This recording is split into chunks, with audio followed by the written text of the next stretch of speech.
Alhamdulillahi Rabbil Alamin. Wassalatu wassalamu ala Rasulillah sallallahu alayhi wa sallam wa ala alihi wa ashabihi dhawi shirafil azim. Rabbi shrah li sadri wa yassir li amri wahlul uqdatan min lisani yafqahu qawli wa ba'd. Watukufu wa Kiislam, baada ya kumshukuru Allah jalla fi'ala na kuzitaka rehema na amani zimwendee bwana mtume Muhammad sallallahu alayhi wasallam, katika darasa iliyopita tuliona faida na fadhila ambazo zinapatikana katika suratul Rahman. Leo kwa uwezo wa Allah subhanahu wa ta'ala tutaelezana faida na fadhila ambazo zinapatikana katika suratu Al-Qamar.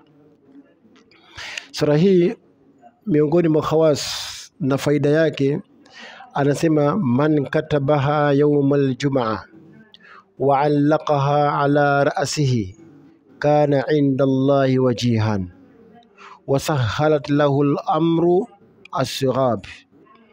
Anasema mmoja katika wanawachuoni, man katabaha yawmal jum'a, sura hii mtu yoyote atakayeandika siku ya Ijumaa, yani siku ya Ijumaa ukachukua karatasi, kama ni kesho Ijumaa ukachukua karatasi kisha ukaiandika hii suratul Qamar kwenye karatasi, kisha karatasi ile wa'allaqaha ala ra'si, karatasi ile akaifunga au akaiweka kwenye kichwa chake, basi kana inda Allahi wajihan, mtu huyo atapata njia mwongozo kutoka kwa Allah subhanahu wa ta'ala. Lakini pia wasahalat lahu al-amru, na mambo yake yote yalikuwa as'abi mazito Allah atamfanyia wepesi. Suratul Qamar utakapoiandika kwenye karatasi, mfano umechukua karatasi yako ukaiandika wa'allaqaha ala ra'si, kisha akaiweka kwenye kichwa chake, mfano karatasi yangu ni hii hapa, nimeiandika hii suratul Qamar kwenye karatasi mwanzo mpaka mwisho. Kisha karatasi yako kama ni kubwa utaikunja karatasi yako, kama umevaa kofia unaweza ukaika kwenye kofia yako hivi, sawa?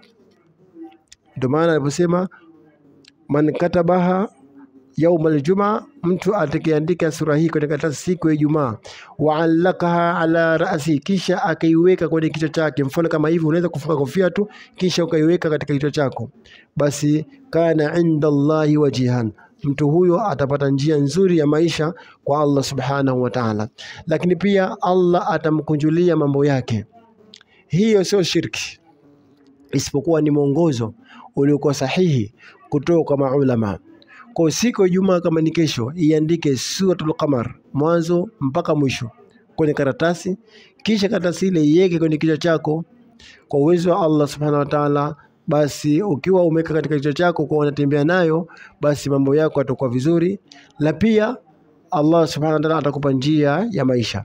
Unafanya hivi si kwa sababu kama ile Qur'ani ndio unaitegemea, hapana, unamtegemea Allah subhanahu wa ta'ala, lakini ile ni sababu. Lakini kama anayetoa riziki ni Allah, sio Qur'an. Anayesababisha mambo yako yawe mepesi ni Allah, sio Qur'an. Unafanya hivi kwa sababu unafuata njia na mwenendo uliokuwa sahihi. Si Allah, si Qur'an kama ndio inakupa njia ya maisha, wala si Qur'an kama ndio inakupa mwongozo wa maisha, isipokuwa Allah subhanahu wa ta'ala, yeye ndio anayetoa mwongozo wa maisha. Qur'ani unavyoitumia tu, Allah ndio anakupa mwongozo.